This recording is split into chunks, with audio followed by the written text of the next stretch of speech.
Welcome to Faith is the Podcast. We're going to be diving into the very beginning today, Oh, okay. the creation story Right. in Genesis, Mm-hmm. focusing on Adam and Eve. Sounds good. It's a story we all think we know, Mm-hmm. but I think there's some layers here that might surprise you. Yeah, absolutely. What's so fascinating about these verses is how they just hold like profound truths about humanity, our Yeah. purpose Yeah, and even our relationship with God. for sure. So let's start with that powerful image of God realtering on the seventh day Okay. after creating the heavens and the earth. It's not just about taking a break, right? It establishes the Sabbath, Yeah. a day of rest woven into creation itself. Wow. Think about that. Yeah, Rest yeah. is like a divine principle, It's true. not just a suggestion. Yeah, I hadn't really thought of it like that. Really elevates the idea of rest, Yeah. right? It makes you think about how we prioritize it in our own lives. It really does. Okay. But onto the Garden of Eden. Genesis describes it as this paradise full of beauty and abundance. Mm-hmm. What's the significance of all that lush imagery? It's about more than just pretty scenery, Right. Eden symbolizes perfect harmony between humanity and God and between humans and nature. Okay, And that harmony is key to understanding the story's deeper meaning. I see. So when Adam is formed from the dust of the ground Yeah. and God breathes life into him, Mm-hmm. it's more than just a physical creation. Exactly. That breath is so powerful. Yeah. It represents that divine spark within us, Right. that God-given life force that sets us apart. I see what you're saying. Yeah. And speaking of Adam, Yeah. it's interesting how the text highlights his loneliness, even in this paradise. It's true. Makes you wonder why, right? Yeah. I mean, he had all of creation to explore. He did. That loneliness sets the stage for something really incredible, though. Oh, okay. The creation of Eve. Okay. God sees that Adam needs companionship Right. and decides to create a helper suitable for him. Someone to complement and complete him. And this is where that famous rib comes Yes. in, right? Yes. Eve is formed from Adam's rib, Wow. which emphasizes their profound connection and equality. Okay. They're literally made from the same stuff, Yeah, signifying a really deep inherent bond that's true. that goes way beyond just a simple partnership. Yeah, it's like they're two halves of a whole. Exactly. And when Adam sees her, he exclaims, "This is now bone of my bones and flesh of my flesh." It's so poetic. It is. It's powerful. It is. That declaration gets to the heart of the one flesh concept, which has really resonated throughout history. Right. And it suggests that unity and intimacy intended for marriage, Okay. that level of connection that goes beyond the physical, into the spiritual and emotional. That makes a lot of sense. Okay. But there's also that intriguing detail about Adam and Eve being naked and unashamed in the garden. Yeah. What's the meaning behind that? Well, it represents their initial state of innocence and purity, before sin entered the world and disrupted that perfect harmony. Right. It's a really powerful image that speaks to our inherent goodness and the beauty of a world untainted by shame. This is getting really interesting.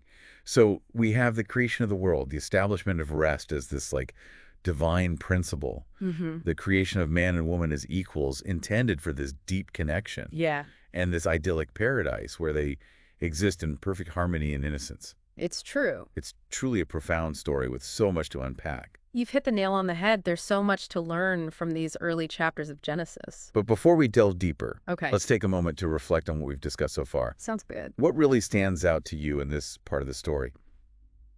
Honestly, for me, it's that idea of rest being divinely ordained. Mm-hmm.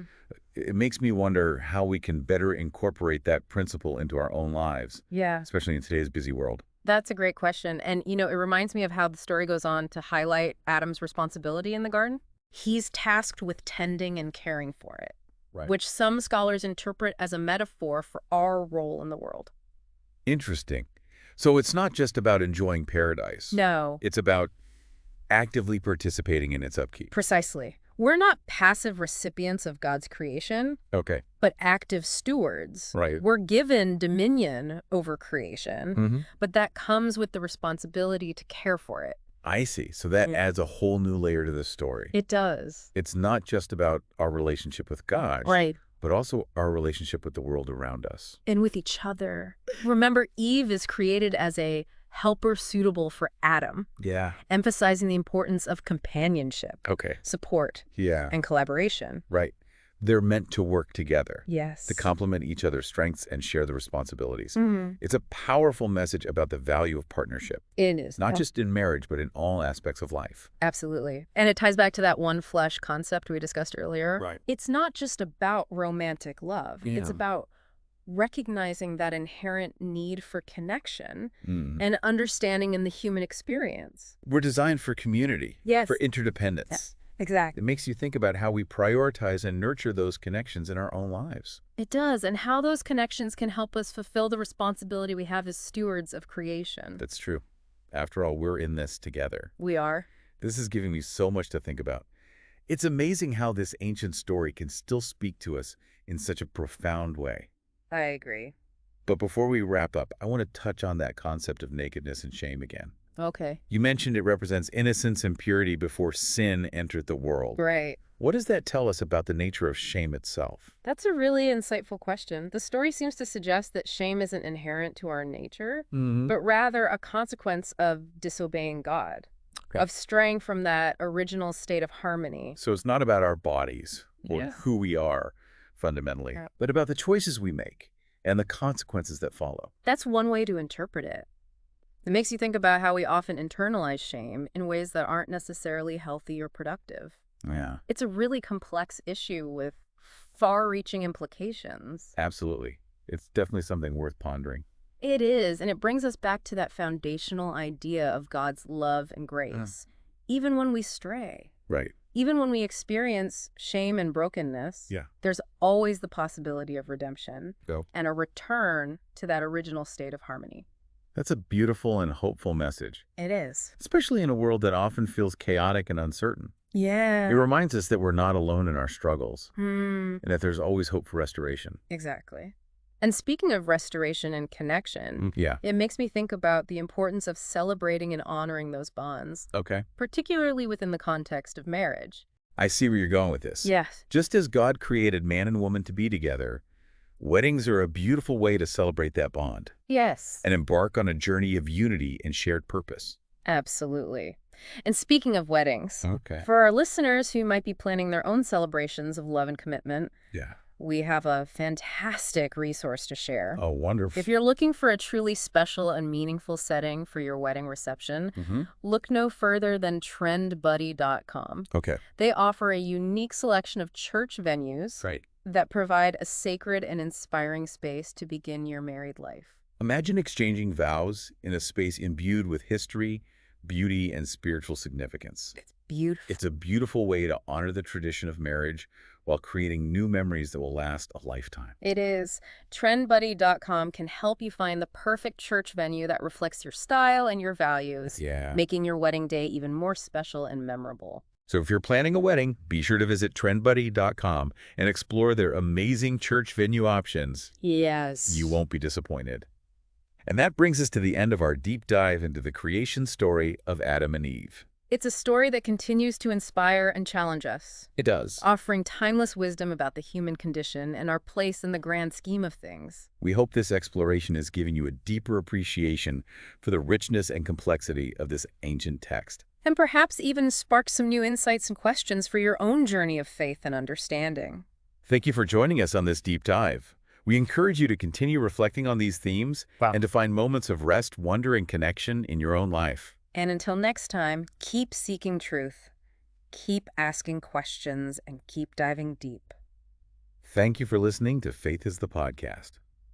Wow, it's amazing how much we've uncovered just in this one story. I know, right? We talked about rest, our responsibility as stewards of creation, this deep connection between man and woman, the complexities of innocence and shame. It's true. It really is. Yeah. And we've only just scratched the surface. There's so much more to explore in Genesis. Right, and beyond. Absolutely. It's a reminder that faith is a journey. Yeah. This lifelong process of learning and growing. And just like Adam and Eve's journey began in that beautiful garden, Yeah. our own journeys are filled with opportunities for discovery and transformation. Speaking of journeys, Yeah. I keep thinking back to that idea of one flesh and how it points to something much deeper than just a physical union, Right. a spiritual and emotional connection, Okay. a merging of two souls into one. And isn't that what marriage is ultimately about? I think so. Finding that person who complements you challenges you, and supports you on your journey through life. Exactly. It's about creating a partnership Yeah. built on love and respect Right. and a shared commitment to navigate the joys and challenges that life throws your way. And finding a sacred space to celebrate that commitment Yes, can make the start of that journey even more special. absolutely.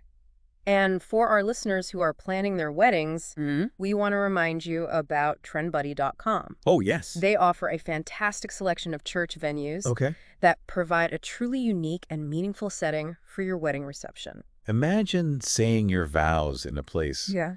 filled with history, beauty, and spiritual significance. It's beautiful. It's a beautiful way to honor the tradition of marriage and create new memories that will last a lifetime. It really is. Yeah. So head over to trendbuddy.com Yeah. and explore their amazing church venue options. You won't regret it.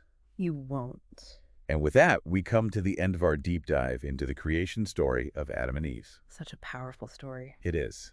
We hope you've enjoyed exploring these profound themes with us. And thank you for joining us on Faith is the Podcast.